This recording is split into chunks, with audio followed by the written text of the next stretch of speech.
entende que o dano material, ele não ocorreu.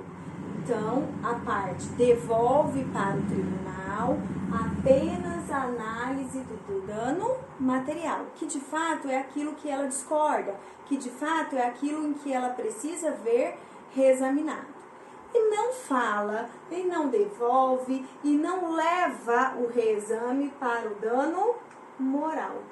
Neste caso, o que vai acontecer? O dano moral transita em julgado, porque não foi objeto do recurso, porque a parte não devolveu para o judiciário o dano moral. Ela devolveu no aspecto devolutivo, quanto à extensão, apenas o dano material, porque ela pretende que esse aqui seja questionado, por entender que dano moral houve. O que vai acontecer com o dano moral? Transitar em julgado. Acabou. Não recorreu, não questionou, olha aqui, ó, acabou, transita em julgado. O tribunal não vai analisar aquilo que não foi devolvido. Aquilo que não foi devolvido transita em julgado, porque o devolvido foi apenas o material. Então, agora o tribunal fica limitado a fazer toda a análise pertinente ao dano material. Esse, então, é o efeito devolutivo quanto à sua extensão. Essa classificação. Efeito devolutivo quanto à sua extensão. Limita o conteúdo do recurso. Limita o conteúdo da indignação da parte. A parte fica restrita a devolver aquilo que lhe causa desconforto, aquilo que lhe causa indignação. Pois bem, se a parte só devolveu um ponto específico, se a parte só devolveu um tópico da decisão, o que acontece com os demais? Transita em julgado. O tribunal não vai analisar, o tribunal não vai verificar nada envolvendo o dano moral, porque o dano moral transitou em julgado. Tudo bem? Então, coloquem aí, escrevam no caderno. O efeito devolutivo horizontal é aquele que define, que delimita a extensão da impugnação recursal. Delimita a extensão da impugnação recursal. Porque a parte só levou um ponto e o tribunal, pela devolutividade, o próprio nome já facilita, o tribunal, pela devolutividade, ele só vai devolver, ele só vai reexaminar aquilo que lhe foi entregue. O tribunal fica limitado porque a parte limitou apenas a uma questão específica.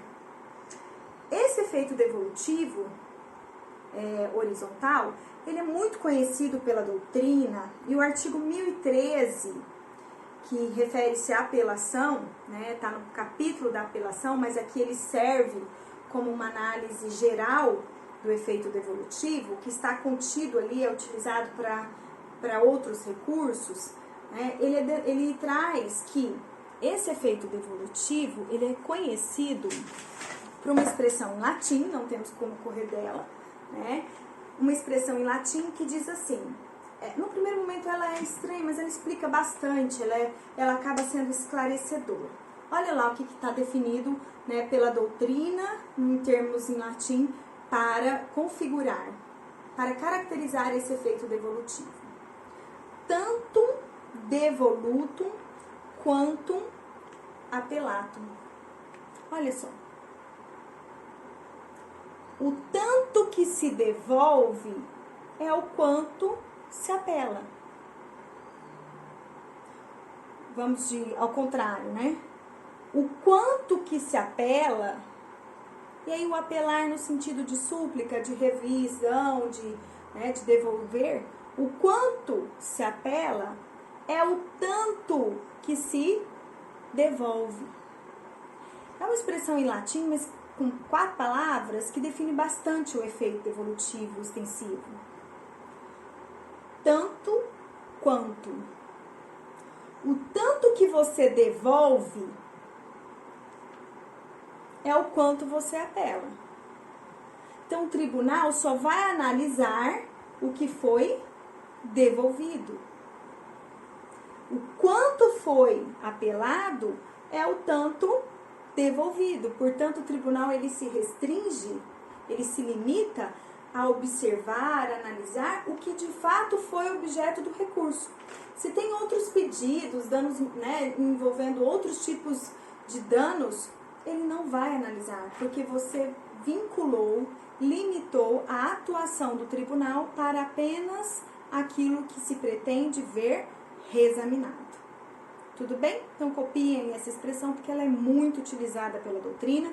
A doutrina praticamente conceitua efeito devolutivo com essa expressão que está configurada lá no artigo 1013, que vai aparecer aí para vocês, e a gente pode extrair daí o efeito devolutivo horizontal. Tudo bem?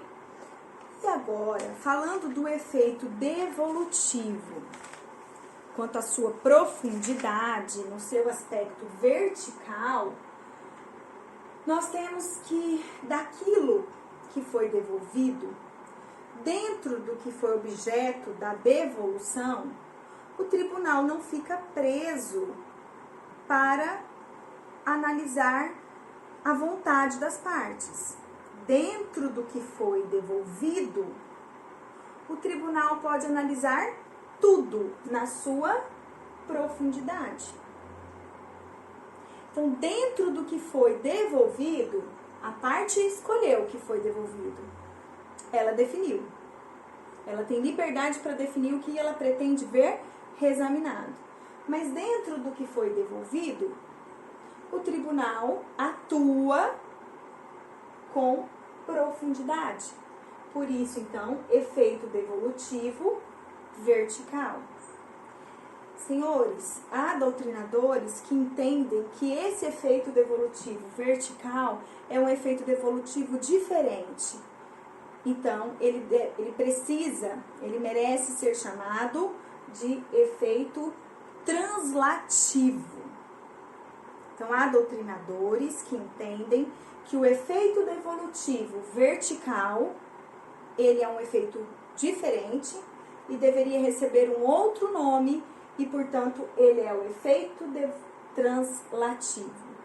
Mas a maioria da doutrina entende que o devolutivo na profundidade pode ser chamado de translativo, mas não deixa de ser um efeito devolutivo. Tá? Então, registrem aí que há doutrinadores que denominam o efeito devolutivo vertical como um efeito translativo. E por que esse nome? Translativo. Porque dentro do que foi devolvido, o tribunal pode transcender e aprofundar na análise. Dentro do que foi limitado lá atrás, na extensão, dentro daquele capítulo que foi analisado, o tribunal pode averiguar e aprofundar em questões que ele entende que precisam ser revistas. Por isso, eu fiz essa flechinha no dano material. Dentro do que foi devolvido, o tribunal ele pode aprofundar em vários aspectos aqui.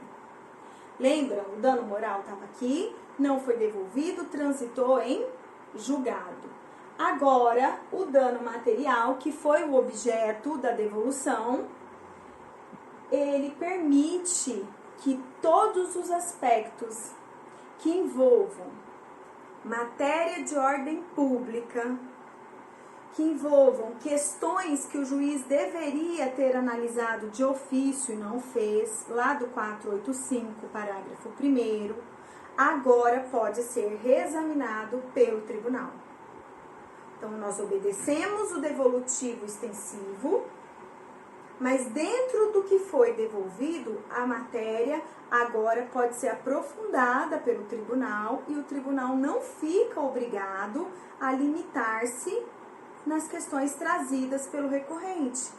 Dentro do que foi trazido, dentro do capítulo que a parte requer o reexame, o tribunal pode averiguar, aprofundar e modificar, inclusive, as decisões envolvendo questões que envolvem matéria de ofício, matéria de ordem pública, aquilo que causa vícios processuais insanáveis, aquilo que provoca vícios processuais em que o juiz deveria ter agido de ofício e não fez.